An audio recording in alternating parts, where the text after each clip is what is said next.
I Will Survive, Episode 10, June 26th, 2016.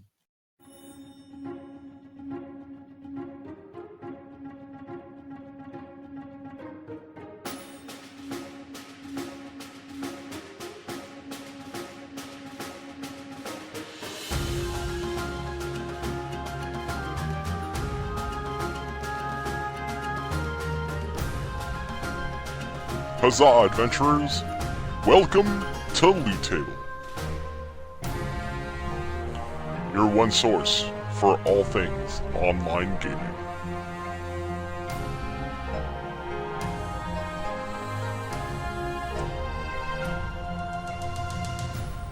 With your host, Kylest, Tanlin, Lucidine, and Flatus.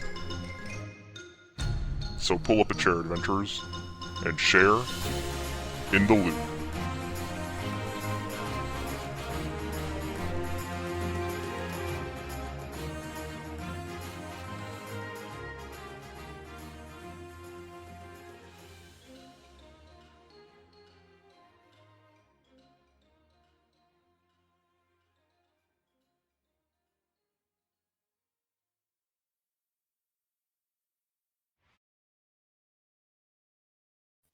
Live from Desert Rain Studios, talking about all things fun and interesting in the world of online video games, connecting gamers with the game they play.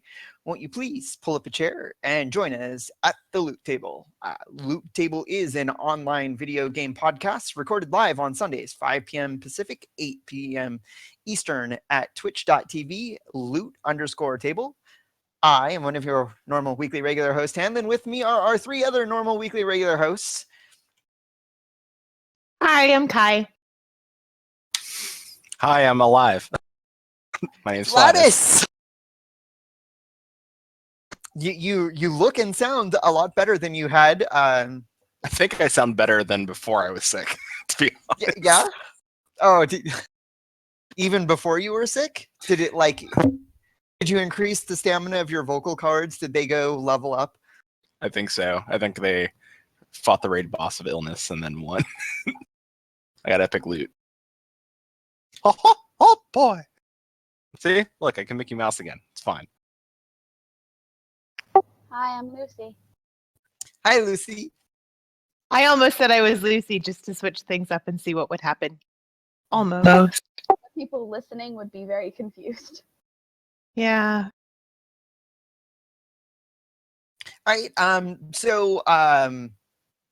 All right. The topic for this week's Loot Table is going to be the survival and building MMOs. Hence, the title of the show tonight, "I Will Survive," with the appropriate nod to Aretha. But before we get into that, we have some patch notes. Patch notes are our clever and witty term for what we consider the news of the week regarding online video games. The obvious one is that there's still a lot of information that came out on E3. If you haven't picked it up by now, you probably go look at a review of it. There was way too much information for us to all cover, but I think Flatus is going to touch on it at the end of the show. He has some things he'd like to say. As for me, important to note that Conan Exiles has delayed their early access from September until early 2017. So we won't see any sort of playable game this year. If you have not yet checked it out, if you have a Steam account, and I don't know why you wouldn't have a Steam account at this point in time, the Steam Summer Sale is going on right now. So I think that we talked about it just a touch before the show. There's two games that I don't have yet, and it's because I'm a bad gamer that I'm probably maybe picking up, and that is The Long Dark and Brothers. Flatus, was there any others that you saw? Kylest, did you see any? No, what makes you a bad gamer is that we're talking about Minecraft and you still don't have Minecraft. Still don't. Me either. I'm also a bad gamer. I've never touched Minecraft. That's okay for you, but it's not okay for him because he steals my account to play it. I stole your account for 1 weekend to build something to see how the game played because I wanted to experience it. I have a random patch note that I can just interject a little bit right here. Go ahead. I went back to WoW after 5 years of not playing, and I have been playing it like every day. So Well, Um, Mike Morheim's like, yes, let the drugs set in. I'm also thinking about spending about $85 to server transfer a bunch of characters and a guild. So she didn't think it was very funny when I suggested throwing in the extra 15 on top of it to faction transfer to Horde. well, you see, it's not funny. It's just, what I did find it funny in that I said, "Lol, nope, Alliance forever." I could transfer my warlock over to Alliance, but there's no good races for warlocks on Alliance.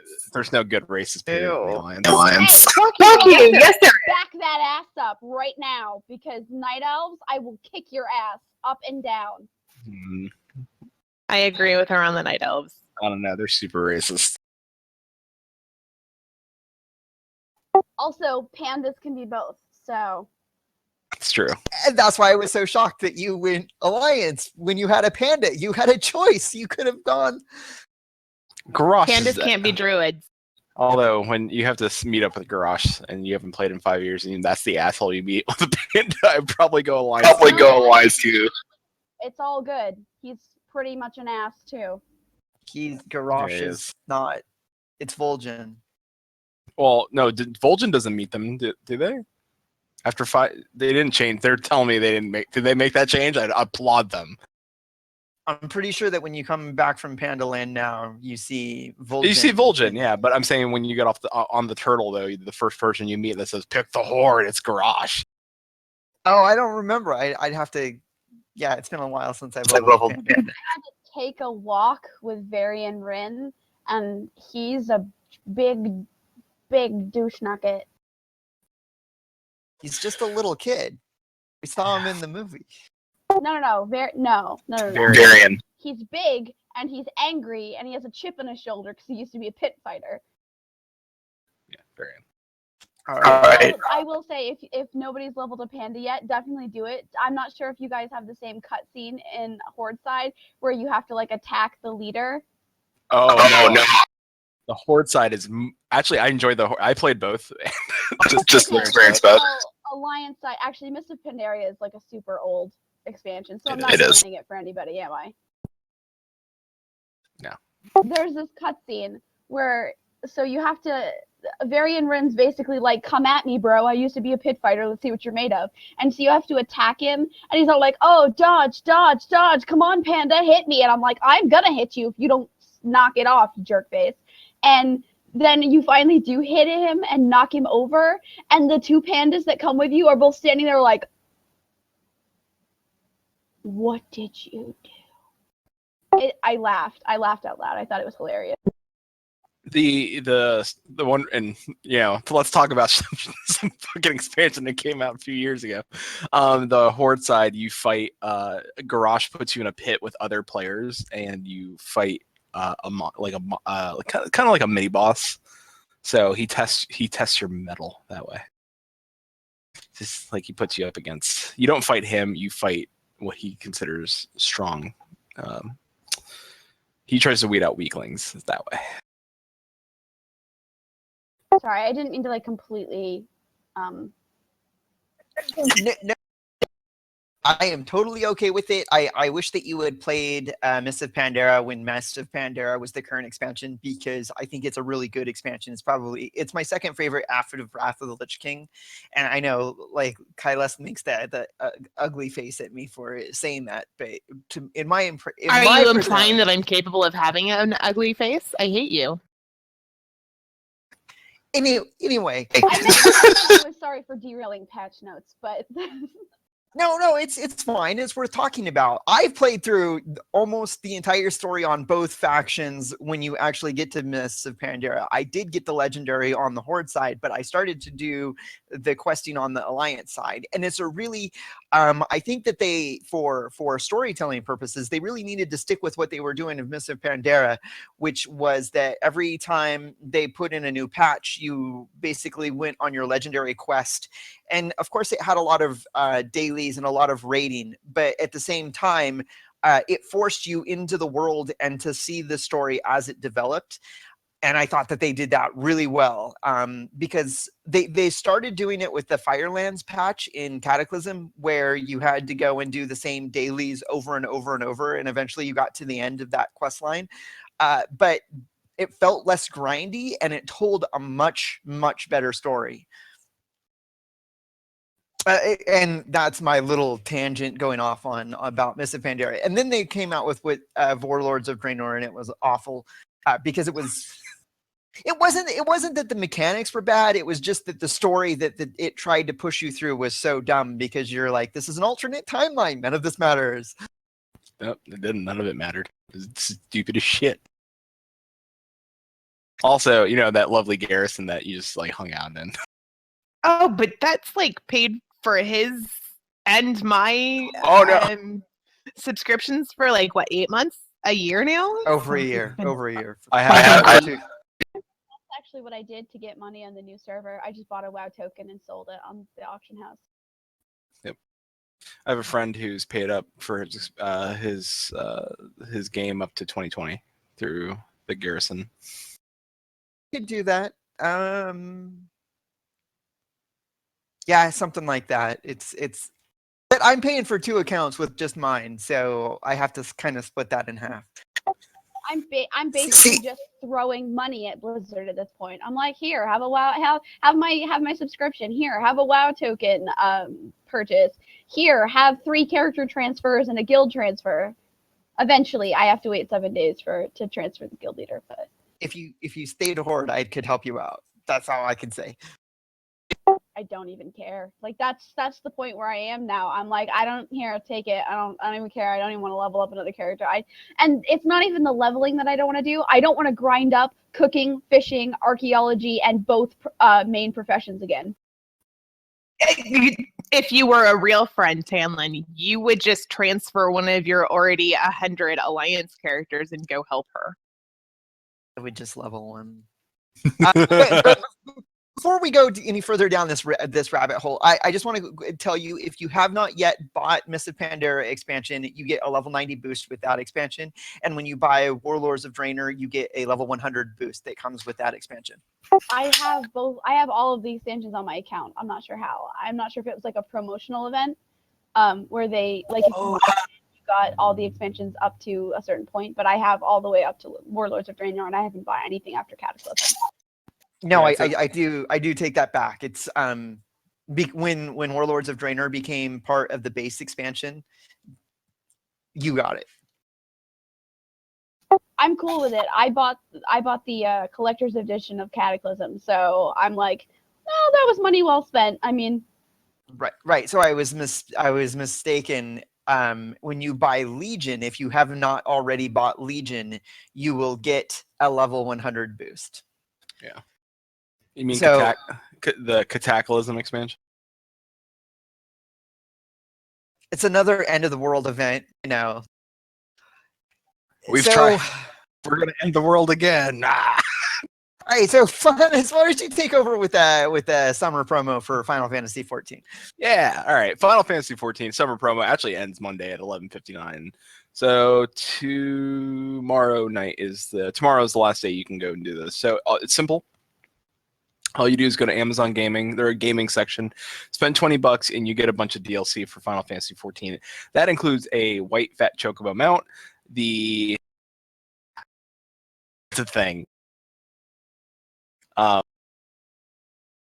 Link. No, that's our link to this channel. Ah, come on. Look at me trying to through that. It includes the white fat chocobo mount, the maid and butler outfit, the crag mask, the Lord of the Inferno mask, and 99 magic prism wings that you can just launch and makes little fairy wings come out of your back. The white fat chocobo mount is awesome. It's got a little red crown. It's white, and his flavor text is fantastic. It's like the original white fat chocobo mount. This is like the one, like the white ones, because all chocobos start out white and then they eventually evolve to have yellow feathers. So, and it said it's better to see the food that they eat that falls in their chest. because they're sloppy eaters. It's so great. It's fun stuff. Also, I'm gonna add this in there because it's shameless promotion. Maelstrom Radio. We'll talk more about more about. By the way, that started and we're already on episode 4. Will be tomorrow with me and Shin, and we believe Carrie will be our third show host. Is my friend Carrie, and he will be on the show with us. It'll be 3 of us talking 3.3, the future of Final Fantasy 14, where they're taking the game, Palace of the Dead, and how they're looking at older MMOs to create new content, and it's how it's working and how it's flipping MMOs.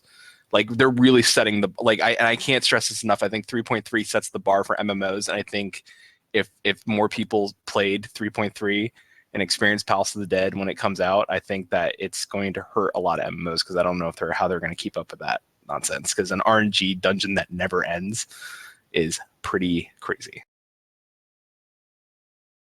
And last but not least, this is something I added just for me because I'm a big BioShock fan and a System Shock fan. There is a System Shock remake in the works, and it's not a remake, probably a remaster.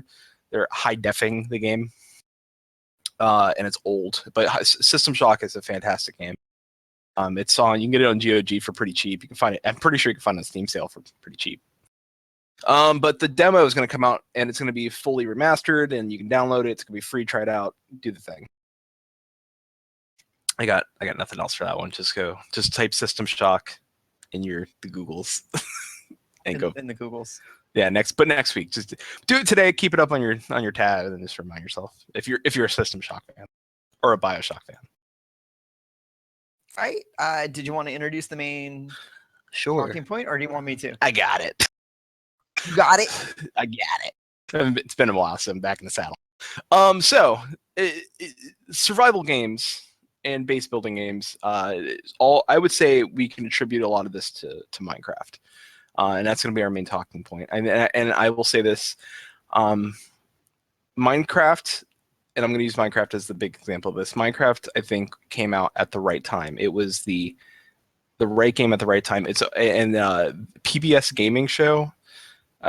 PBS has a YouTube channel called PBS Gaming Show, and they look at kind of the science and weird stuff behind gaming. It's great. Go by all means. Personal channel, not mine, but go look at it after our show. Go check them out. They're actually really, really good for science and of video gaming. And they talked about how Minecraft came out at the right time and no one's been able to match Minecraft. And I think when we discuss deeper the survival games and these base building games, that a lot of them are trying to become the next Minecraft. And I see this a lot with, I counted 12 so far early access base building survival games. And out of them, Ark and Subnautica, I think, were the only 2 that didn't have some sort of zombie-esque creatures. Yeah, go. Lucy?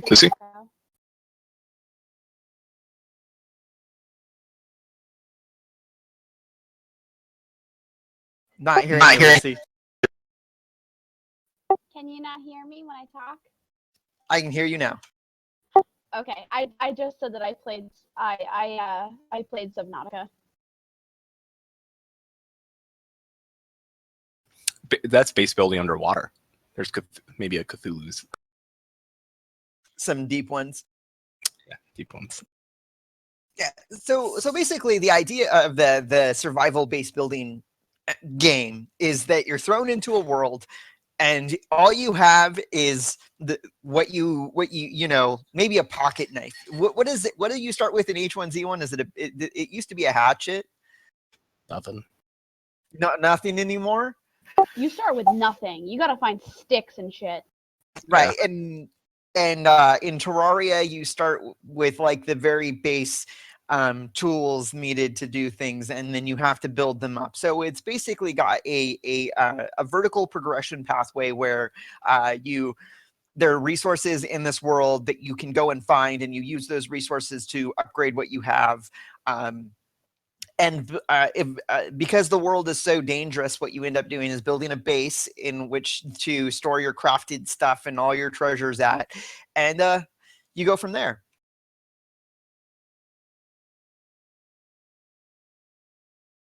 So that's what else really is it that defines the genre? I mean, did I capture all of it? I would say that there's an element of fear that is supposed to be inherent in these games. If you're not fearing for zombies or death by a monster of some sort, it's death by elements, death by starvation. So there's a fear of losing your character and losing your stuff that I would say is a staple in all of these. Yeah. Isn't that one of the first things that you do in Minecraft, right? You build a little cave to hide in during the night, and you build something to give you food. You punch tree, you dig hole, you bury yourself in a hole, wait for daytime, watch all zombies burn, try to build a house, essentially. Now, in H1Z1, is that fear of the starving, is it really present all the time, or is it like once you've played a little while, you don't even worry about eating? You're like, oh, time to eat again. It's not so much like the first thing I do is hoard food and water. So I mean that's what you do. The thing about H1Z1 is that you can craft or cook better food to give yourself better bonuses. So you can have like a comfort bonus, which you get from eating hot food that helps your stats heal faster. But if you are unlucky and you get stuck in the middle of nowhere, there is a real fear that you may dehydrate or starve. But I would say that it's more of like a new player thing, and it's like an established player annoyance. Like, oh, got to make sure I make more rabbit stew to keep my comfort up, and some foods give you hydration too, so it helps. And Life is Feudal is that the same way too. Like you always have to worry about starving yourself to death, but after you've figured out how to fish and cook, it's like it doesn't even matter anymore. All you have to do is remember, like, oh, my food little icon, my hunger icon says that I'm hungry now, I need to go and eat. So after, I don't know, the first 30 minutes of gameplay, after you figured out this is what I need to do to eat, you never ever have to think about it as like starving to death. It's more of a, like you had said, it's an annoyance factor for an established player.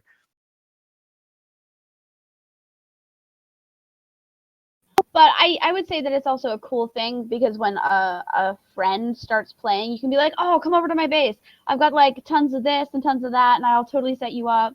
So. Well, there's also that PvP element if you play on a PvP server, which I think adds that extra layer of like, not only do I have to worry about zombies or insert creature of whatever you want, I have to worry about other fools trying to steal my stuff, which I would dump them under monsters. But in a post-apocalyptic world, it'd be more feasible that you'd be not only, like, if you watch The Walking Dead, it's the same situation. Like, you not only are you, it's not really the zombies you'd have to worry about, because eventually they're just decaying anyway.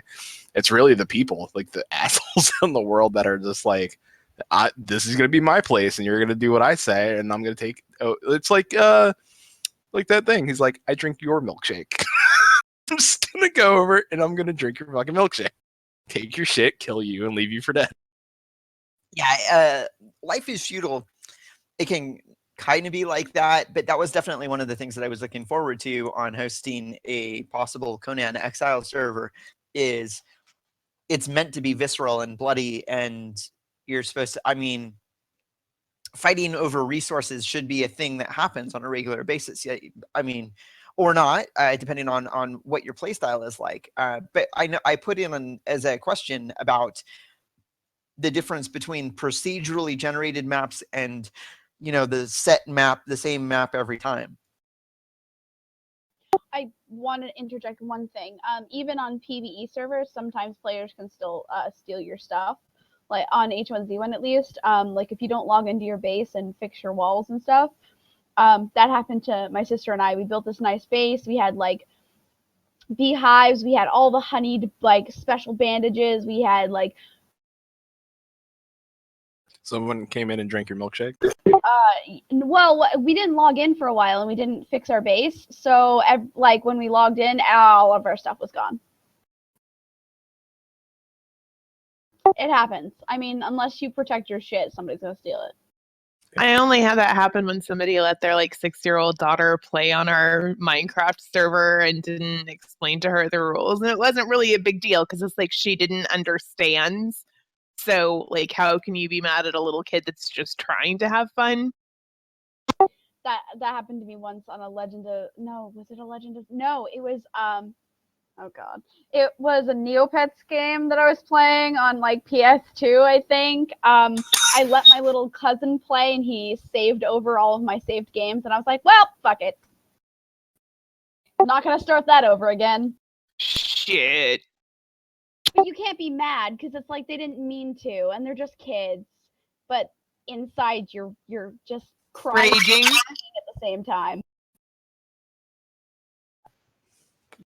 I don't can be know. mad at kids. Get in his face. You fucking deleted all my shit. I will fucking end you. I would not be like that, but I could be like. I could He get could mad. totally be a dick. Yeah. So, but when we're talking about resources, right? Like, competing, what we were just going over, right, is that competing and hoarding and knowing about the resources in the game is very much a part of the game. Like, you have to control the resources or not. And one of the things that I've got down here about the procedural generated, right, is that in a procedurally generated map, no one has any idea where these resources are at or where they spawn at. Versus in a set map, you know, it's like, oh, hey, on this map, you know, over on that second hill by the third tree, if you dig down, you'll find blah. Or go to the dam. The dam's where all the guns are. H1Z1, is that where it is? Yeah, so like I was playing around with Life is Feudal because I'm hosting the server for my parents, and right, like, so if you want to build a castle, you need granite, right? And to build granite, you have to know where to find granite. So if you just, you know, like Life is Feudal granite, and it'll be like, oh, you know, here, and here. And I was like, well, that's no fun. Like, part of the fun should be looking for that stuff, shouldn't it? I think in H1Z1 they do have something like that. It's the vehicles that can spawn in certain places but aren't always there. So that's I mean, at least there's some element of randomness there. But yeah, it does. For me, like, I had more fun in H1Z1 when I first started playing and I had no idea where anything was. Once I had established myself, I was like, all right, I'm going to make a dam run. Let's go get some this, and this, and see if we can't get some backpacks and things like this. Now, to be fair, this was back before they added in all the crazy zombies, for the crazy new zombies for H1Z1. So it's more difficult now, but I don't know. I think it's kind of more interesting when you're just like rifling through random stores and you don't know like what the loot table is in that store. Oh, you see what I did? I totally. Shameless promotion. Totally. Yeah, that was one of my turnoffs from like Conan Exiles, is because they're going to have one map. It's not going to be procedurally generated. So after the first couple of months of early access, people are going to have mapped out on Wikipedia as like where all of the resources are that you need to do things. And it's kind of a turnoff for me because I like being able to have that like element of unknown stuff, like Lucy had said, like rifling through the stores to find out what's all in this place. Yeah, I mean, there's a big thing with randomly generated worlds. You don't know what you're gonna get. Like with Minecraft, I would think that was my favorite thing, was finding worlds that oh, this place has got like, you could find that what you could be put on like the middle of the desert and you'd be like, well, I gotta survive this bullshit. and then you just have to, and then you just got to pick a direction and hope, like I'm gonna walk this direction and hope I find trees and hope I can make or find a village and try to, or else you're screwed. I mean, like you do, like there's that chance of element where you get tossed in the middle of nowhere, and I think that's interesting. Like, and I'm gonna refer a lot back to Minecraft because I think Minecraft's got more diverse biomes because you just don't have like, oh, in H1Z1 it's the zombie apocalypse. So there are, I mean, you could be in the woods, but then you can come across a RV lot, or you can come across a gas station, or there's a town, and you run the risk of running into people. There's zombies. There's the nature. I mean, there are wolves that can attack you. They haven't added any other animals that can attack other than the wolves, or bears. There's the bear. Bears are kind of scary. The bear is scary. The bear can be very scary. I know none of us have really gotten the opportunity to play much of Crowfall, but does the Crowfall worlds are procedurally generated? They're procedurally voxelly generated, which and then you like, so you go into those worlds, you get the resources that appear on those worlds, and then you bring them back to the Eternal world to basically upgrade your bases, right? Yeah, your keep. Yeah, this is essentially how it works. That's pretty cool. That seems like a new twist to the survival and base building genre, but it's kind of like a cross between like a traditional MMORPG and the survival MMOs. Yeah, I think they were like, their description of it was like, let's take risk and make it so that it's not boring. like that was their description during their Kickstarter. It's like think of a game of Risk. that you play over every holiday season. Eventually nobody wants to play. And then I was like, really, that's what you're, all right, I'll stick with it and we'll follow. I think their idea was that like you go in, like you're because you're going into these like 3-month campaigns or whatever, how long the campaigns are going to be, against other people. So you're not only are you battling the elements, you're battling whatever resources are on the map. So when you come out, then it's like, all right, cool, we're the people that got the most resources, so we're going to upgrade our bases. I don't know what that does in the long run. Maybe the PvP element is really where they're, I don't know. Like all I've seen so far is that their PvP gameplay, and it looks like some weird third person action like PvP free to play game. Good job, Crowfall. Keep it up. Well, that's the reason I bring that up, right? Is because one of the other questions is like, have we had enough of the genre? Where does the genre go from here? Because we've seen Minecraft, but nothing really outside of what Minecraft first gave us has really changed what the games are about. Because Minecraft is zombies, creepers, and spiders hunting you during the night, you building a base and going out into the world and harvesting resources to make your survival easier. And then, is that long-term sustainable, or do they have to add more to the game over time to make the game more than what it is? Clearly, he doesn't know about the end or the nether. Yeah, I was gonna say. Well, I mean, yeah, there is the nether, there is the end, there's a single play. There's the Minecraft story mode where you beat the end dragon and actually it gives you an ending to the game. So Minecraft does have an ending, but what I was going to say is that, and I'm going to take Minecraft out of the equation now, because we can even throw Terraria in there if we really want to stretch Terraria as a survival build game, because there are monsters, there are zombies. It's a 2D world. You have to build your base and gather resources. It's just on a 2D plane. It's 16-bit sprites, but the thing is that DayZ early access, H1Z1 early access, and I don't want to name all these, but like State of Decay is released, but it isn't that great. 7 Days to Die, Servarium, Rust, Miscreated, Ark. Ark's the only different one because that's dinosaurs and you can collect poop. Why not? Hey, in Life is Feudal, you can also collect poop. It's great fertilizer. Yeah. It is fertilizer. You don't have to do anything. Poop is fertilizer. Yeah, but in Life is Feudal, can you because there's your character poop, and then can you pick it up? Is there a poop function? No, you don't poop, but the animals, like you can get horses and pigs and sheep, and they poop. Yeah, and goats. Didn't hear you, Lucy. I have an important question. Can you craft with the poop? Yes. Why? That's Ark. Don't look at me. Like what are they called? Daub and wattle houses?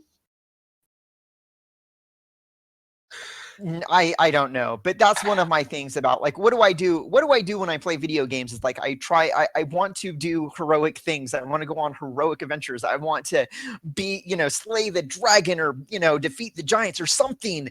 And that's why these survival MMO games are kind of a bit of a twist for me, because it's like, okay, this is like Life is Feudal is a what do they call it? It's like a medieval life simulator. I'm like, that sucks. Doing the same thing over and over and over again for hours to see any bit of progress on whatever you're building. I'm like, that's not fun. That's what it is, man. And then if you die, wait till you die. Because when you die, then it's all game over. Because then you're like, all right, well, where are you guys? Well, then I have to run halfway across the map again, try not to die getting there. Try to get there, try to regroup, try to resupply, get armor, try to go hoard some houses to see if I can pick up some things. Like in H1Z1, the first thing you do is get naked. Like that's the first thing you do is you rip off all your clothes. Yeah, that's the first thing you do. You rip off all your clothes. No, yes, yeah, that's the first thing I do is rip off all my clothes. I create a satchel. I create all the things. I create a satchel, I create a bow with my shirt and my pants, and I just run around. You know why? Because I was like, I have a bow, I can survive, and that's what the first thing I do. And then I go find a house and I get clothes. Not a girl. I'll do it as a girl. I don't care what character I roll. I'll do it and I'll survive. I don't give a shit. Two shits. No, I play hardcore mode where I keep all of my clothes on. And then I run around and try to find scraps of cloth to make these things, rather than strip myself. Don't strip yourself. Make a bow, run over right away. Kill a deer, eat it in your nakedness. I'm the guy that's running across the field in a bow and arrow naked, and nobody fucks with me, because nobody fucks with that guy. Because he's like, if that guy's willing to tear off all his clothes and make a bow and arrow in the middle of the woods, nobody fucks with that guy. Nobody fucks with you because you have nothing. It's a bow and arrow. I have a bow and arrow. Why would I kill you when I can just take off my clothes, rip them up, and make that myself? Why? They don't fuck with you because you have nothing.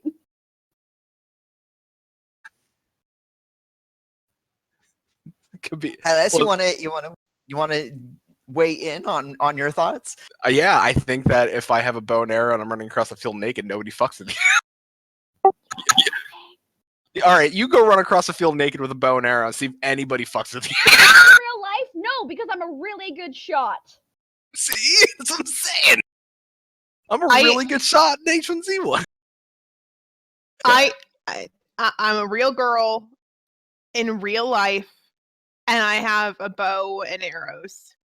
I live in the middle of the Mojave Desert. I think I will try this whole stripping naked and running across the desert nude with the bow and arrow and see if anybody wants to mess with me. I am pretty sure cops are going to be all over me. Actually, maybe a cop would be like too hot for this shit. It's 100 and some odd degrees. Fuck that. Let her run. She'll pass out. 106. It is currently 106.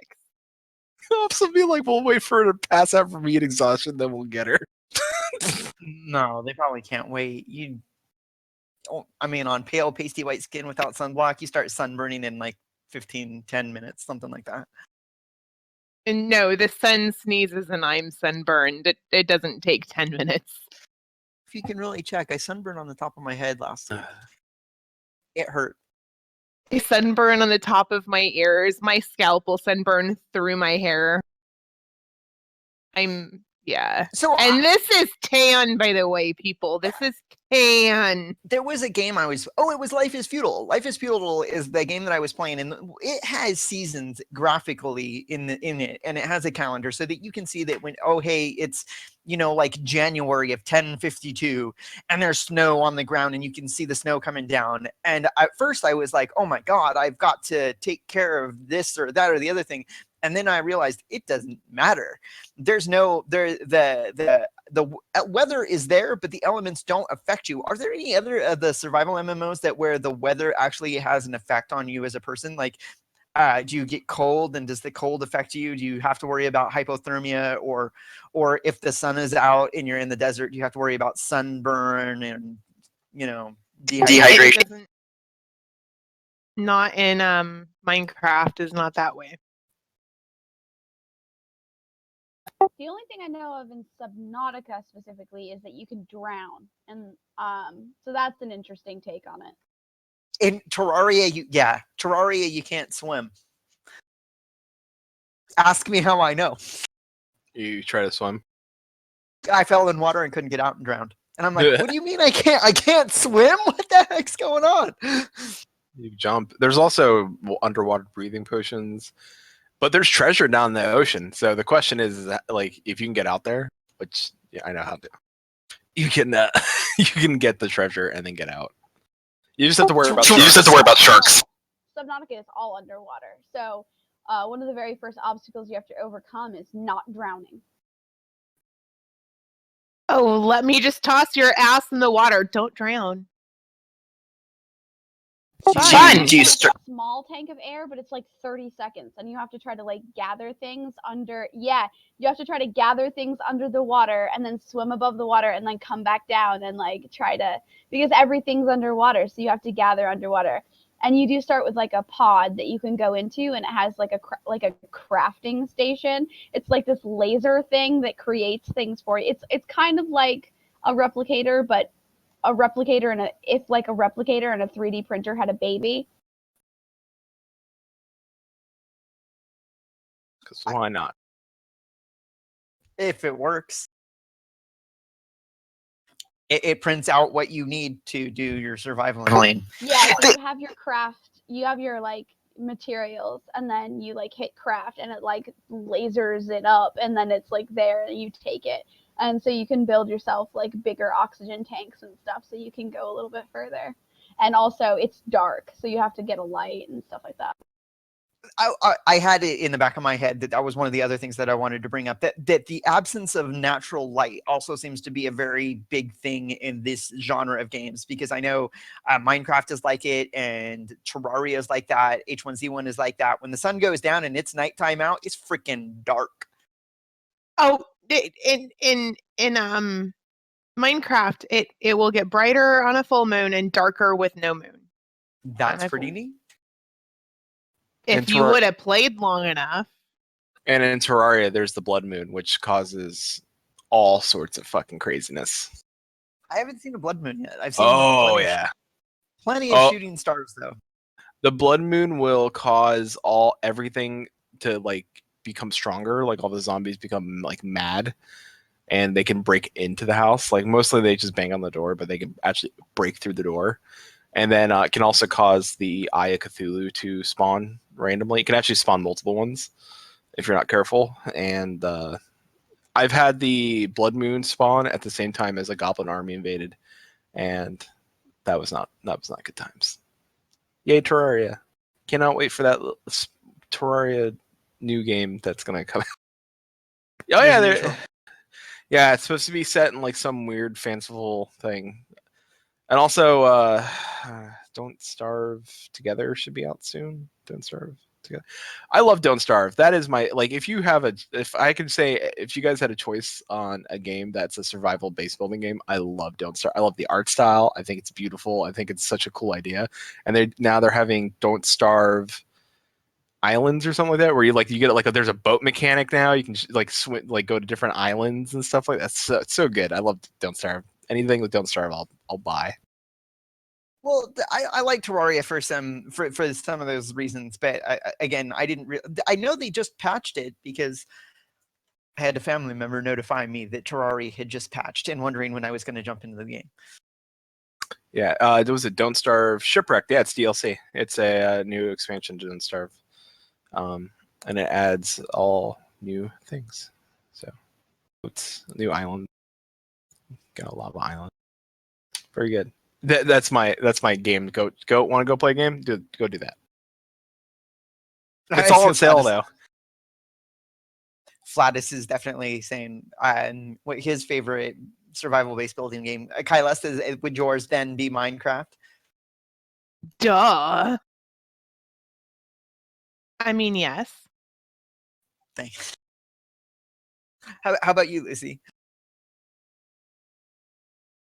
Well, I haven't played a whole lot of them. I will be honest. I've played H1Z1 and I've played Subnautica. Both of those I have played in early access, so it makes it kind of hard to say like which is my favorite. But I would have to say that H1Z1 was fun because I played it with my sister. And like we connected over Hangouts, and we were talking and building things, and like it was more of like a social thing. And it's kind of like, let's go do a raid on this, and I'm like, okay. And so the fear was diminished, but in a good way, because you had backup. Like you were still going out and like risking it all to like get cooler stuff, but you had a friend, so it was like you had backup, so that part of it was cool. But I will say that Subnautica is a visually more appealing game.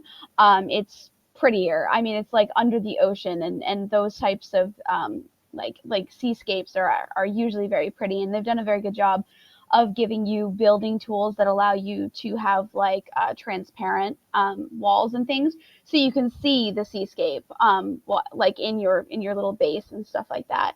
And it's actually kind of like, I would almost say it's scarier for me, because I don't like, drowning freaks me out. Like the fear of being like underwater underneath like tons and tons of this pressure, the bends, like not being able to like suck in air really freaks me out. And you can swim down in these caves, and it's really dark, and there's fish that will attack you, and like there's underwater creatures that will attack you. So I think it's actually scarier. Like the zombies are scary, but I feel like we've been desensitized to that scariness a little bit because of all like new not videos, but TV series that have come out, and movies, and like it's a very like zombie culture that we live in right now, so you see it a lot, so it kind of takes that fear away from it. But the underwater thing, like you're crash landed on an alien planet, so the creatures are weird, but they're not like completely like crazy looking. Like they're not abominations or anything like that. They look natural, so it's kind of like a more natural fear. Like this could actually happen. I could actually like this could happen to me someday, maybe, sort of. Is there a post-apocalyptic survival base building game? I mean, Fallout 4 is kind of like that, but it's not multiplayer. I can't think of any off of the top of my head. I mean, obviously, zombie themed ones, H1Z1, are all kind of post-apocalyptic in their own way, but it's a very specific type of post-apocalyptic in that it's modern world zombie plague and wipes out civilization, and there you are. But I'm talking more about like a nuclear wasteland post-apocalyptic world, or they could even do a water world one based on what they did with Subnautica. Well, let me go back to my list of things. Technically, Lifeless has just came out, and that's technically mutants. But I just wish that they wouldn't put the onus on like zombies or mutants or other creatures as the main baddies in the world, and just leave it as other humans. Subnautica does have a radiation element. There's a crashed ship that you need to go towards in order to craft some things, but it has radiation, and you have to like you have to craft a radiation suit to be able to explore that area. So that had a little element of that. Wait for a mod to create the Fallout 4 multiplayer. It would be so cool. I'm not sure if you guys know the RPG Deadlands, but it would be so cool if they did a Deadlands Hell on Earth themed survival game. I was thinking of games like that. I was pressing the wrong button there. but yeah, I it's one of my favorite genres in general is the post-apocalyptic one. Because I mean, I know I play more fantasy games than anything else, but really science fiction and post-apocalyptic is really where my interests lie. I'm not sure if you could count Shadowrun as a survival game, but it really is when if you play it correctly. I haven't played a Shadowrun video game. I've only played the tabletop. I meant tabletop. Like if your DM is real gritty and into the nuances of politics and things like that, it can become a survival game real friggin' fast if you tick off the wrong people.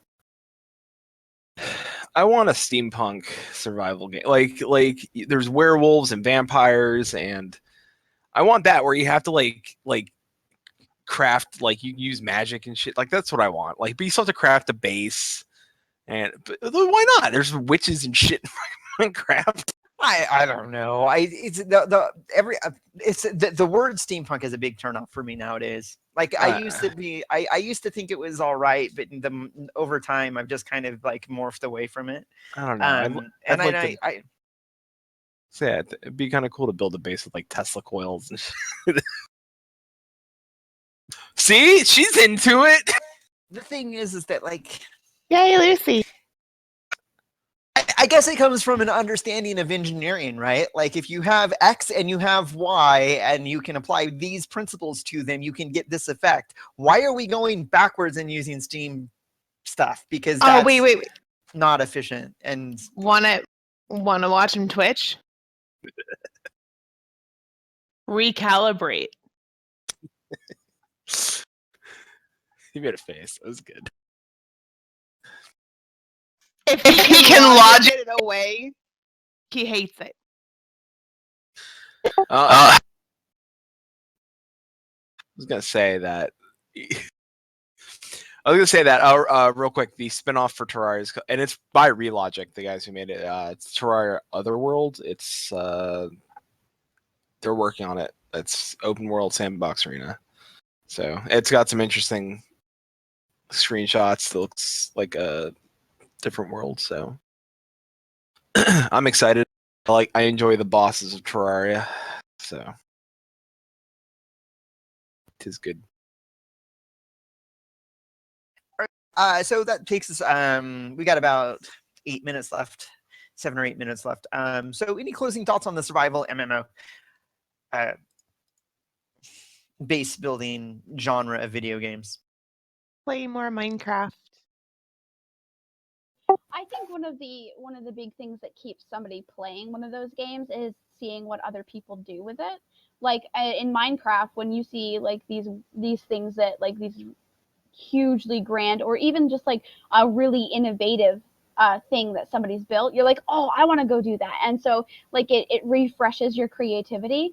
But for me, I don't find that those games have staying power unless I fear. Like, unless there's that fear. Like, once I'm like, oh, I know what this fish does in Subnautica, I just need to stab it before it touches me. Or I know where this thing lives, so I'm not going to go there, but I'm going to go here and get this instead. It kind of loses its appeal to me once that raw fear is gone. Minecraft, I've been playing for 2-ish years now. It still scares the crap out of me.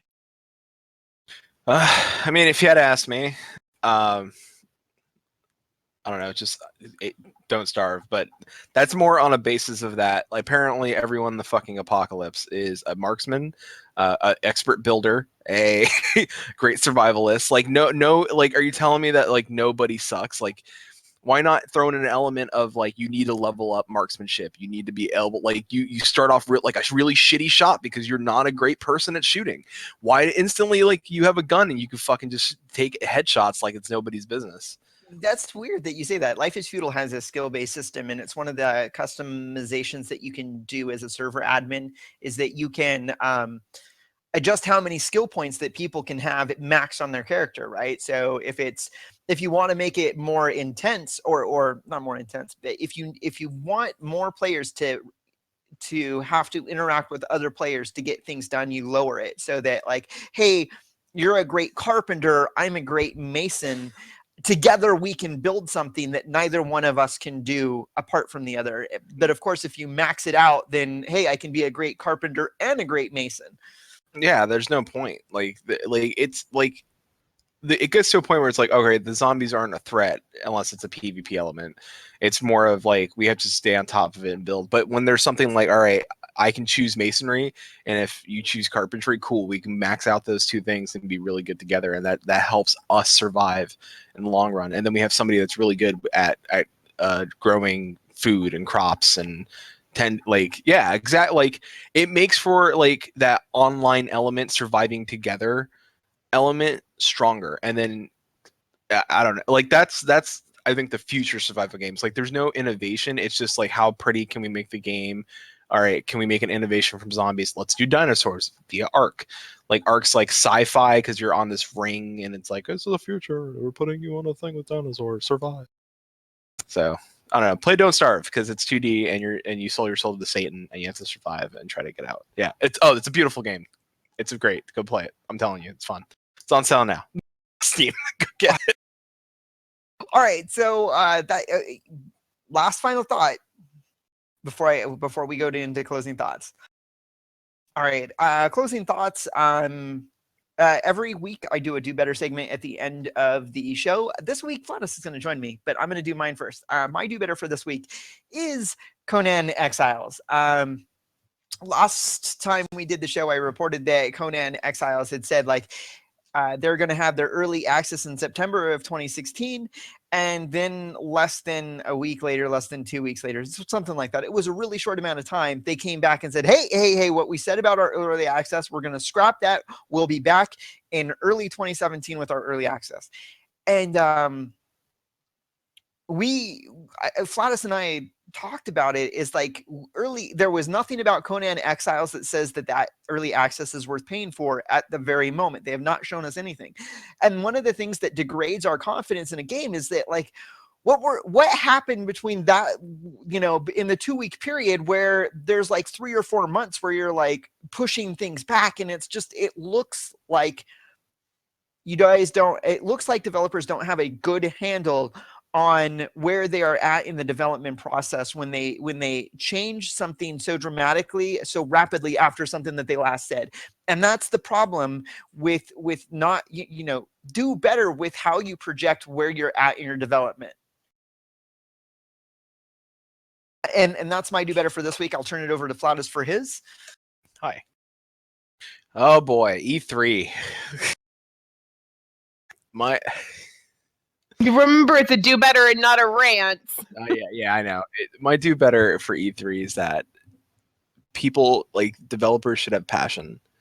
And if you don't have passion for what you're creating, if you just come out there and talk about your game in a monotone, like I get it's a trade show, but at the same time, like you're talking to other people in the business, like news people, like they're all gamers, right? Like have some passion about what you're creating. Like it's sad to see like the people, like Fee was a good example. Fee was an indie game during the EA's section, and that developer was like very nervous, but came out and said this game is my passion and I've been wanting to create it. And like I was like, you sold me. You didn't sell me on Fallout, you didn't sell me on Skyrim, you didn't sell me on anything else. Trey Parker, Matt Stone sold me because they were just like, let's fucking just make South Park. But have passion about your games. Like just if your heart's not in the games you create, and if you're just creating games for money, then maybe it's time for you to move on. Just move on and create something you're passionate about again, because clearly it was E3. This E3 was the one of sequels, and Sony I think was the one that came out and was just like, let our games talk. Like they didn't talk about their games, they had nobody presenting really, they just came out and showed trailers and played live music to those trailers. And I think Sony did the best job because they let the game, like 20 games they presented on stage, and they let those games speak for themselves. And I think sometimes if you're going to talk, show some passion. If not, let the game speak for themselves. So that is my Do Better for E3 next year. All right. And as always, Flatus will always take any sort of life questions that you have, and you can ask Flatus.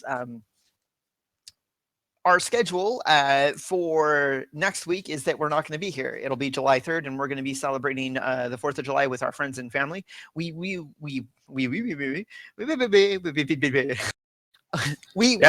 be back on July 10th to talk about The Sims 4, and you can see the two there are like, oh my goodness. So yeah, The Sims 4. Which I have never played any version of that game. How about you, Flatus? Have you? Which I'm sorry, Sims 4? Any version of The Sims? Have you played any of them? Oh yeah, Sims 3. Huh. And I have Sims 2 Complete Collection. I got it for free from Origin. They were just here, take it all. I was like, yay. Oh, very nice. And then on July 17th, we will be talking about the Nomad Gamers and the fear of missing out. And Flatus, do you want to give like a brief sentence or two about what that show is going to be about? Sure. Well, as we talked about survival games, what I've noticed lately is a lot of people that have jumped from survival game to survival game. And I'm using that as an example. Like you have the people, it's like, oh, H1Z1's the top game right now. Oh, let's move to Ark now. Oh, there's a new H1 style or zombie game or something else that's early access. Let's go there. So it's this group of gamers who are going out and just like hoarding together and saying, well, it's all like it's a thing. Trust me, it's the fear of missing out, and it's a big thing in gaming right now where people are buying into early access and playing these games, and then when the games actually launch, they leave them for dead. Interesting thought on the whole thing. So we'll dive into that deeper in a few weeks. And you can go right into our show promotion and camping us out. It's your week. Oh, okay. Yeah, shame. Oh, all right. No, never mind. Before you do that, let me. This is Flatus's week to pick out the background image. I'll let him describe with the background image. Here it is up for you. This is when I installed my new video card and I locked the agency when I was like, let me look at all the pretty particles and stuff. Because they had updated the graphics and my old card couldn't really handle that. And I was like, ooh, shafts of light. Which is a really pretty picture of trees and foliage and whatnot. And the fog came in. It was a pretty picture. So I said, let's use this one. So it's a H1Z1. I thought that was a pretty cool picture. So you guys know, tell a friend, tell an enemy. I don't care who you tell. Just tell people that we exist, that this is a show, and that they should be listening to it. Why? Because maybe, just maybe, we open up discussions that you didn't think about. Survival games we took this week because it was something that you didn't know there was like 20 some odd survival games all in early access, did you? But they all are. And it's been a genre that's sparked since Minecraft, and no one's really took the thing on it. So tell a friend, like maybe they'll be interested in not only just like, we're not four random people just being like, well, let's all talk about the science behind video games, where we're just like, let's talk about the comedy and and go off on a tangent on weird stuff. So you can email us it's been a few weeks and I've been talking about other shows that I do. So contact@loottable.net. That's the one. We use info. So it's contact@loottable.net. You can find us on our website at loottable.net. You can find us on YouTube. We don't have a YouTube / thing yet because YouTube's weird like that. YouTube, get on that shit. We do. We have a customized URL, but it makes no sense. It's like 1Y, lowercase z, uppercase U. No, it's YouTube/C/LootTableNet_podcast. What the hell does that? All right, go there, I guess. Just type Loot Table. You'll find us just follow us, subscribe there. And here's the biggest thing. Please go and leave us a review on iTunes and Stitcher. Please, like you guys, like I can't, people do not find us and listen to us if you guys don't leave those reviews. Actually, that pushes us up, especially in the gaming side of Stitcher. So at least on iTunes, I know that you should go in and go and review us 1 star to 5 star, whatever you feel like we deserve, but give us a review. 1 star if you need to tell us what we're doing that's wrong, let us know. If you need to tell us what we're doing that's better, then let us know that too. So thank you guys so much. We will see you not next week because we're going to go blow off fireworks and hang out with our family and eat nitrate sticks, otherwise known as hot dogs. Anybody in the cast have anything else to say? I think we did it. I think we did our due diligence tonight. Yeah. Find a survival game on Steam and play it. They're cool. Yeah, go play Don't Starve on Steam. It's $16. You get the whole thing, including Don't Starve Together, so you can play with a friend. And thank you guys so much. See you all in a few weeks. We're going to talk some Sims, and I will tell you how to make a basement troll. So see you all camping in 5, 4, 3, 2, and 1. Adios.